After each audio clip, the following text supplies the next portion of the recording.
Hi, it's the author Kerry Gibb here from the It's a Kid's Life series.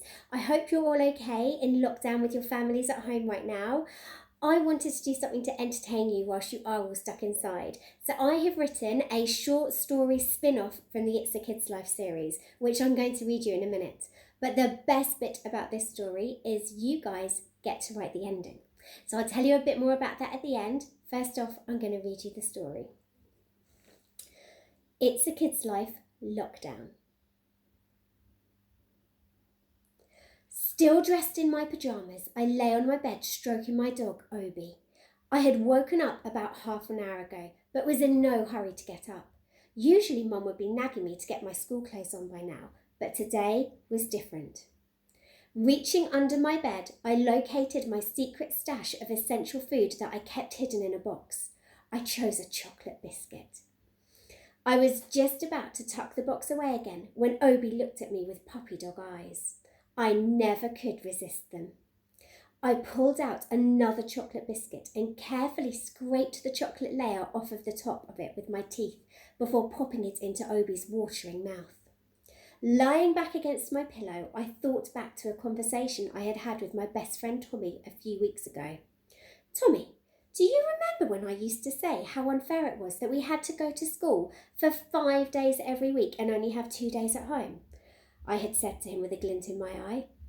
How could I forget, Ben? He had replied, laughing. You say it at least 5 times a month.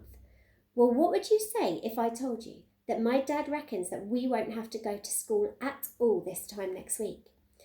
I would say that you had eaten too much sugar from the secret school tuck shop and had gone crazy, had been his response. Little did we know then what was about to happen. Chapter 2. The last day that we came home from school, Mum had made us all a mug of hot chocolate with marshmallows and sat down with a very serious look on her face. I think it was about 2 weeks ago, but I'm not sure. I don't even know what day of the week it is at the moment, as it really doesn't matter now anyway. Whilst we sat enjoying our comfort drinks, Mum had told us that the problem we had all been hearing about, that we had been hearing adults talk about lately, had got worse, and it meant that schools were now closing, and we'd all need to stay at home with her for a while. My brothers and I all cheered like we'd just been told that Christmas was coming early this year. The thought of spending all day doing whatever we wanted instead of going to school was the best feeling ever. The euphoria lasted for all of about 2 minutes though. In the midst of imagining pyjama days and movie afternoons, I had caught the end of Mum's sentence. So Mum's school starts every day at 9 o'clock, okay? Mum's school, I had asked, perplexed. What on earth is Mum's school? It had become clear very quickly that this wasn't going to be the easy life we had all imagined moments before. School were going to set us work to do every day, and Mum was going to be our new teacher. She had looked far too excited about it for my liking. Things got even stranger just days after. Mum told us this as the whole country and much of the world went into something called lockdown, which meant that we could only leave our house for 1 bit of exercise a day or to get essential food or medicine. The government thought that this was the best way to keep us all safe. Chapter 3. Nice of you to join us, Ben, said Mum, as I wandered into the kitchen after finally dragging myself out of bed just in time for 9 a.m. Mum's school. Pocket Rocket, Big Spud and Little Spud were already sitting at the table eating their breakfast. I sat down and poured myself a bowl of cornflakes, yawning. Okay, now we're all here, let's take a register, announced Mum cheerily. Big Spud and Little Spud giggled, finding it fun to be playing schools. Pocket Rocket and I just looked at each other. Mum was so embarrassing. If she thought I was going to play along, she had another thing coming. It might have been slightly amusing for the first few days, but how Big Spud and Little Spud still found it this funny 2 weeks later was beyond me. Can we do this later, Mum? I interrupted. I thought I'd go to see Tommy this morning. Mum may have had plans for me to do schoolwork today, but my ideal plans were somewhat different, and mainly involved sitting in Tommy's treehouse all day with him. I was far too bored to stay at home again. Mum looked at me with an apologetic smile. We've spoken about this, Ben. You're not going to be able to see Tommy for a little while. I'm really sorry. I looked at her, feeling frustrated. It wasn't the first time we had had this conversation over the past few weeks. Everyone just has to stay with their families for a bit until things get back to normal, Mum continued. But Tommy is family, said Big Spud. You always say he's like your fifth son, so that means we can still see him, right, Ben? I nodded, hoping Mum would agree. But she didn't. Shaking her head, she looked at me with those same apologetic eyes. Tommy is like family, she said, but he doesn't live here. And right now, I'm afraid that you boys have to stay here with me and Dad, and Tommy has to stay at home with his parents. But his parents are never there, I argued. Tommy is going to be all on his own with his housekeeper. Trust me, Ben, even Tommy's parents are going to be at home right now. That's just the way life is for a little while. I let out a big breath of air, feeling sad. I had thought it would be great not having to go to school, but I hadn't realised that this would mean not seeing my best friend either. Things definitely felt strange right now. Chapter 4. After accepting that Mum wasn't going to change her mind about me going to see Tommy, the rest of the morning actually went quite quickly. Mum made us all do some sort of PE class that was streaming live on YouTube. I did most of the exercises the guy running it told us to, but drew the line at hopping up and down like a bunny rabbit and exploding out into a star jump like a shooting star. I mean, really, come on. I was 10, not 4. Little Spud got beside himself with excitement when the fitness guy turned a boring stretch into a Spidey move. Instead of just stretching your arm across yourself, you had to shoot out a pretend Spider-Man web with your fingertips. Between you and me, I did secretly enjoy this adaptation and may have even made a suspect noise out of my lips as I did it to emphasise the web shooting out of my wrist. But that was only to make it fun for little Spud, of course. After the PE session, Mum told us it was time to do our schoolwork.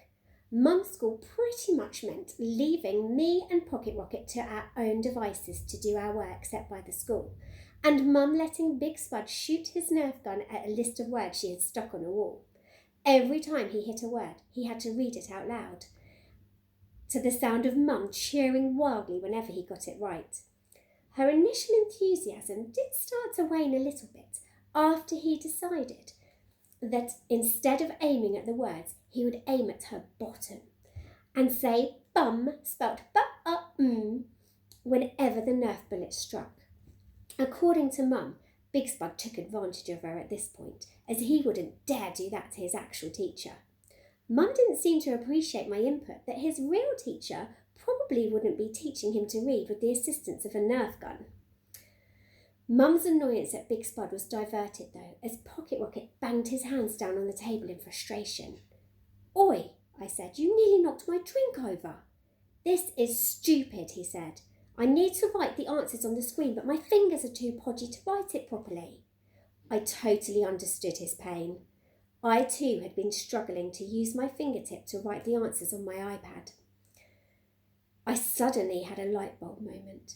Let's make some homemade touchscreen pens, I said. I saw someone do it on YouTube once. It's so easy. Pocket Rocket looked keen. What do we need? He asked. I grabbed a couple of pens out of Mum's carefully arranged Mum's school pot and emptied out the ink tubes and tips. Just cotton buds and tin foil, I said. It couldn't be easier.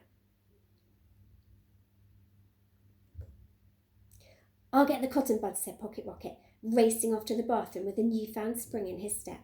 I grabbed the tin foil out of the kitchen cupboard and ripped off 2 small squares. I knew not to use too much, as Mum had told me how scarce everything was in the shops at the moment. She even restricted us to 1 piece of toilet paper each when we went to the loo. We're allowed more if we need a poo, but I'm not too sure what we're going to do when it's all gone.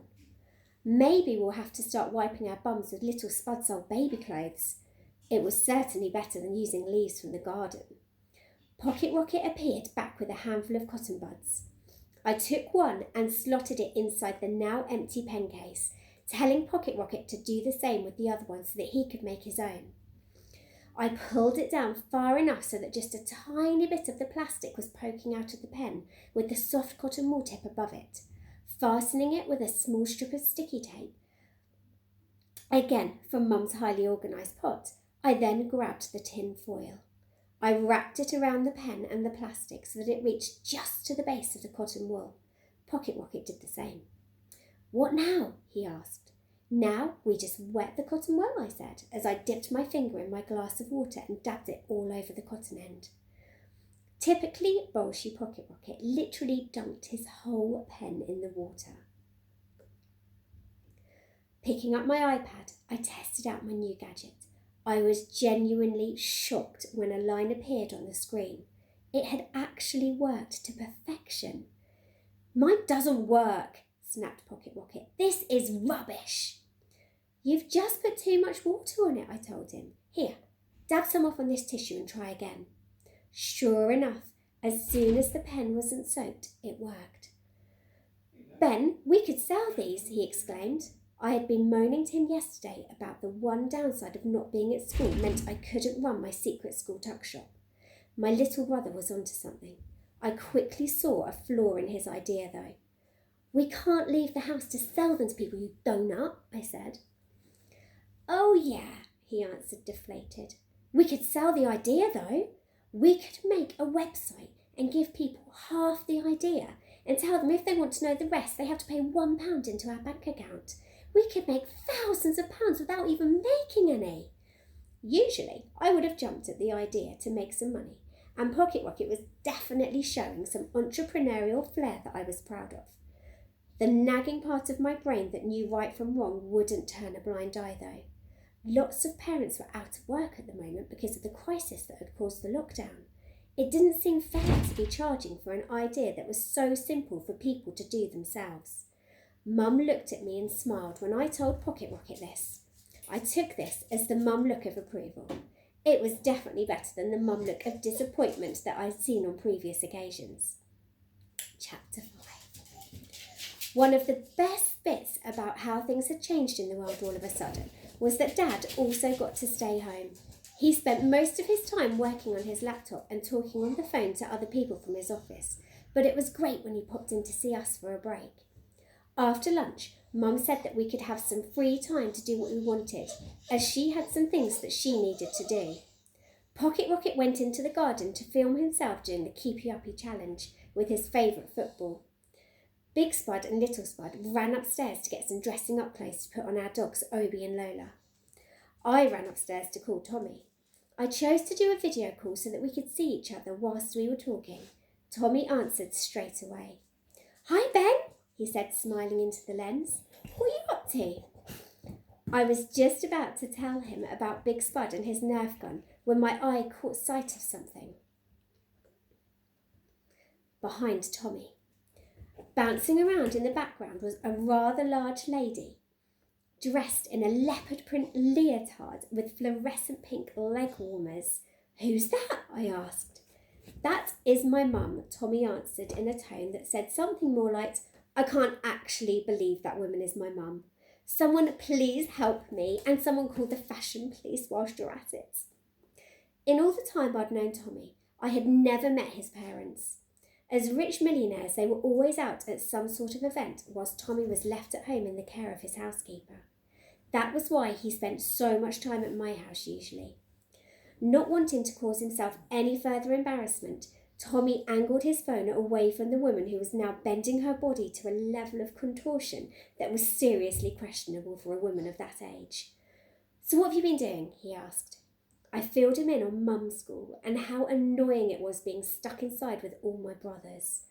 He looked green with envy though. "You're so lucky," he said. "I'm going out of my mind with boredom here. I wish I could come and stay at your house." I wished he could too. My brothers would love that. So would Mum, come to think of it. I knew it wasn't possible right now though. Tommy and I chatted for a few more minutes until I heard Mum making a noise that sounded like a weird combination of shrieking and laughter. My curiosity got the better of me, so promising I'd call him later and let him talk to my brothers too, I hung up. Running to my younger brother's bedroom, I was met with the scene of Obi and Lola looking somewhat different to the last time I had seen them. Obi had one of Dad's ties hanging around his neck and one of Mum's hairbands on his paw with a yellow flower tucked into it. Lola stood there wearing a wedding veil on top of her head that fanned out across her entire body. Little sequins sparkled as the veil swished, catching the light as she wagged her tail. Whereas Obi looked very disgruntled to be dressed up so smartly, Lola looked to be loving her little outfit. "Would one of you please tell me why our dogs are dressed up like me and your dad on our wedding day?" said Mum, attempting to sound angry. She was trying very hard to hide the smile forming on her lips as she struggled to give my brothers the mum look of disappointment. "They're getting married," said little Spud innocently. Now I had heard it all. Dogs getting married. My brothers had officially gone crazy. But at least I had them. They might be annoying, but at least we had each other. With a new appreciation for my big and busy family after speaking to Tommy, who sounded so lonely, I shouted, "Who's up for some wrestling on the trampoline?" I heard 3 little voices shouting, "Me!" in unison, followed by a charge of footsteps to the back door. I vaguely heard Mum's voice shouting, "No, boys, you know it will end in tears." But I chose to ignore it, as I too raced for the back door. She would be far too busy removing her veil from Lola's head before Obi chewed it off her to worry about the chaos that was about to ensue. Maybe being in lockdown wouldn't be so bad after all. Chapter 6. I woke up the next morning feeling energised after a good night's sleep. I knew that Mum would be calling me down just before 9 a.m. and I'd have to do some exercise and some schoolwork for a few hours. But after that, the day was all mine, and I intended to make the most of it. Okay, now it is over to you guys. It's time to get your imaginations working. A bit of advice for you is when I run creative writing workshops at schools, I always tell children this. You might not get lots of ideas in your head straight away, but all you need is one idea. And then that will trigger another idea in your head, which will then lead to another idea.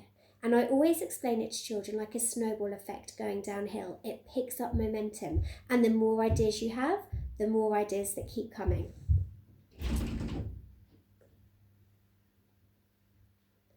A good tip is to always think about something that you know, and then you use your imaginations to add to it, and that's a really good starting point. I tend to write funny books that have a bit of drama and suspense in them, but you can write whatever style you like. You can write a dramatic one. Can I make another? Come in, Joe. Like a or small a funny one. Joe wants to make a camp. Come in, Joe. I'm just filming this video. You can come do the end of it with me. So we made a camp last night, didn't we, Joe? Just filming this video for my story. I knew I'd have the room quiet for too long. Okay, Joe, just shut that door for me a little bit. You can come back in. So as I was saying, shut the door completely for me, Joe. Otherwise we're going to have everyone bundling in here. Okay, come and snuggle with Lola over here for a minute. So you can write a story that's funny. You can write one that's dramatic, one with a bit of mystery. You can write any style of story that you want. And Joe, Danny and I have come up with some ideas to get you started, just in case you're struggling to think of them. So you had some of these ideas, didn't you, Joe? No, I didn't. Oh, no, he didn't, apparently. So the first idea is maybe an alien could land in Ben's garden and he could hide him in his bedroom. Did I say that? No, that one was mine. This next one's yours, I think. Another one could be a bit of a mystery. So Joe's idea was that Ben and his brothers could start playing hide and seek in the house, and one of them could literally disappear. And then there's a mystery of how to find them. You just scroll down on my laptop here, Joe. The third idea was an adventure. So I think this was your idea as well. Ben could live in a really old house, and when they go exploring, they could find a hidden cave underneath it. Idea 4 is more of a fantasy. So Ben and his brothers fall down a hole in their garden and they end up in an enchanted forest. Yeah, that one was mine. Was that yours too? And 5 could be a bit of comedy where Ben and his brothers start their... only one was mine. Oh, was the other one Danny's? So that idea could be that Ben and his brothers start a YouTube channel to keep other kids entertained during the lockdown. And number 6 is you can come up with something completely different. So completely your own idea, because the best things are your own imaginations. Okay. Should we wrap it up there? Joe's very tired because we camped out in the lounge last night and it was fun, wasn't it? But we didn't go to sleep till 1 o'clock this morning, so we're having a bit of a sleepy day today. It's 1 o'clock late. Yeah, really late. Really, really late. After 1 o'clock, is it morning? Wow, about 6 hours later we woke up and it was morning, yes. Right, we need to shut this video down now. See you later, guys.